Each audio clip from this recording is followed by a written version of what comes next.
a life and health guide story for all people on Earth. Hello, everyone. Thank you so much for taking the time to come with us today. I am Choi Soo-yeon, a doctor of psychology and a behavioral psychology instructor. The long summer has finally passed, and the cool breeze is blowing, and the season change has arrived. But there is an uninvited guest that comes without every time this season changes. Yes, that's right. It's insomnia. Is there anyone here right now who falls asleep every night from exhaustion today to help ease your suffering? I'm going to tell you 3 surprising, but actually scientific ways to overcome insomnia. Anyone, regardless of age or gender, can easily follow these methods, so pay attention. Okay, first of all, why do I have so many sleepless nights whenever the seasons change? This is because our bodies have a hard time adapting to seasonal changes, especially when summer turns to fall. The amount of sunlight decreases significantly. As the days get shorter and the days get cloudy, our body's secretion of the sleep-inducing hormone melatonin decreases. Melatonin secretion increases when it gets dark, inducing sleep, and when sunlight hits. In the morning, secretion decreases, helping to wake you up. However, when sunlight decreases, the melatonin secretion rhythm is disrupted. In addition, the fluctuating temperature changes, which make it chilly in the morning and evening and confuse our body's autonomic nervous system and become a factor that interferes with sleep. Our bodies are sensitive to temperature changes and are greatly affected by the quality of our sleep. So sudden temperature changes during seasonal changes disrupt our sleep patterns. Oh, and rhinitis, which gets worse, especially during the changing seasons, is also one of the main causes of insomnia. When your nose is blocked, you naturally breathe through your mouth. And this makes your breathing unstable during sleep, making it difficult to sleep deeply and causing you to wake up frequently. Are there any of you who suffer from snoring or sleep apnea every night? It could be due to rhinitis. Rhinitis can lead to serious problems, disrupting the continuity of sleep, interfering with deep sleep, and causing daytime sleepiness and fatigue. If you think of insomnia as just not being able to sleep, you're in big trouble. There are also scary research results showing that if sleep deprivation becomes prolonged, the astrocytic cells in our brain become damaging overly the brain's active neural networks and leading to neurodegenerative diseases, such as Alzheimer's. These astrocytes normally play a role in cleaning up brain waste, but they are known to become overly active when sleep is lacking, damaging brain neurons. Additionally, long-term sleep deprivation weakens our immune system, making us more susceptible to infections and causing chronic inflammation. Morning headaches, severe fatigue, and drowsiness during the day are common and can cause decreased immunity, lethargy, and even depression in severe cases. Insomnia is a problem that should never be left alone, as it can even develop into cerebrovascular disease.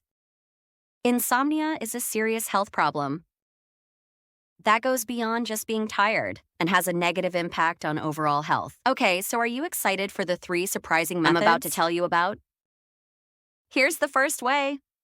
First unexpected method: morning sunlight. Not just sunlight, there is an optimal timing. You may think, isn't it common knowledge that getting sunlight in the morning is good for insomnia? But the important thing is not just sunlight, but sunlight at the optimal timing. According to recent research, our bodies are exposed to strong light and induce melatonin secretion about 15 hours later. So if you want to go to sleep around 10 p.m., it's best to get some sunlight around 7 a.m., 15 hours before. This timekeeping method makes our biological rhythm or circadian rhythm. Getting enough light in the morning helps your brain distinguish between day and night, which helps melatonin be secreted at the right time at night. Let me give you an example. Our students, there are many cases where you study until dawn, until late in the morning, right? If you wake up late and get some sunlight, the melatonin secretion time will be delayed, which can create a vicious cycle where it becomes more difficult to fall asleep at night. When I was writing my doctoral thesis, I had to work through the night a lot. It was really hard back then because the day and night were reversed. The sunlight was so dazzling in the morning that I kept the curtains tightly shut. But the more I did that, the worse my insomnia became. I didn't realize it then, but now that I think about it, I had completely messed up my melatonin rhythm. Everyone, as soon as you open your eyes in the morning, open the curtains wide and let the sunlight in with your whole body. You don't have to go out for a grand morning walk. Just sitting by the window and feeling the sunshine while drinking a cup of warm tea is enough. Sunlight acts as a very powerful switch that signals our brains. It's morning, it's time to start the day and get ready for bed in 15 hours. This one small habit can dramatically change the quality of your sleep. How is it? It's easy, right? Second unexpected method. Exercise. Exercise before bed is poison. But this is medicine. Everyone, exercise is the best. You've heard it many times, right? Of course it's true. Regular exercise is very effective in improving the quality of your sleep. But here's the important point. The fact that the effects can vary greatly depending on the type and timing of exercise. Why did I call this an unexpected method? This is because excessive exercise before bed, if you go to the gym right before bed, for example, at 9 or 10 p.m., and do intense exercise while sweating profusely, your body will become excited. Your sympathetic nerves will be activated. And your body temperature will rise, which will actually interfere with your sleep. To fall asleep, our body's core temperature needs to drop slightly, but intense exercise raises the temperature, making it harder to fall asleep. Would you say it's like pouring gasoline on a burning house? So what kind of exercise should you do, and when? The answer is to finish your regular aerobic exercise 5 hours before bedtime. If you leave this amount of time between them, your body temperature that has risen due to exercise can sufficiently drop before you go to bed. For example, it is very good to take a light walk around the neighborhood around 7 p.m. after dinner, or do some yoga that focuses on stretching instead of going straight home. I take a walk around the neighborhood park. At first, I was so tired that I just wanted to rest. But as I continued to do it, I found that I could sleep much more comfortably at night. After you have properly exhausted the stress and energy accumulated during the day, your body will naturally want to rest at night. And it is also a good idea to take a foot bath or half-body bath in warm water 2 hours before going to bed. A foot bath or half-body bath relaxes the body and promotes blood circulation. Creating the optimal conditions for sleep preparation, soaking your feet or body in warm water, temporarily increases your body temperature and then gradually lowers it, putting your body in the best condition for falling asleep. It's like a baby falling asleep after taking a bath in lukewarm water. Okay, when you get home today, avoid doing too much exercise before bed. Instead, try taking a light walk or soaking your feet in the evening. You'll probably find that it helps you sleep better. Consistency is the key. Third surprising method, smartphones. Blue light isn't the only problem. Sleep time obsession is a bigger problem. Don't use your smartphone before going to bed. You've heard this countless times, right? Yes. That's right. It has already been scientifically proven that the blue light suppresses melatonin secretion and stimulates the brain, disrupting sleep.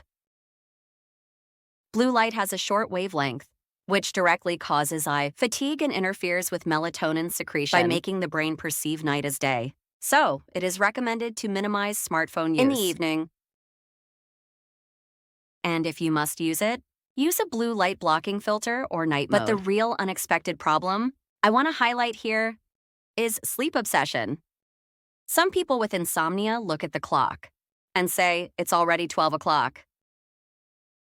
I only slept for an hour. Oh, I'm screwed. Are there people who fidget and say, I can only sleep for 3 hours today? If you try to force yourself to sleep like this, or suffer from the compulsion that you must sleep for at least a certain number of hours, your brain will become more aroused and secret stress hormones. Excessive anxiety and obsession with sleep stimulates the sympathetic nervous system, making sleep even more difficult.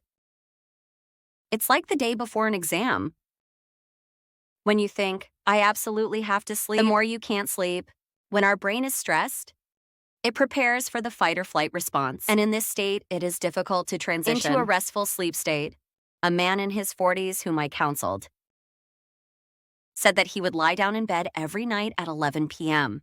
and tell himself, I have to sleep for 8 hours tonight. But instead of sleeping, his heart would pound and he would even break out in a cold sweat, so I advised him this. Teacher, it's okay.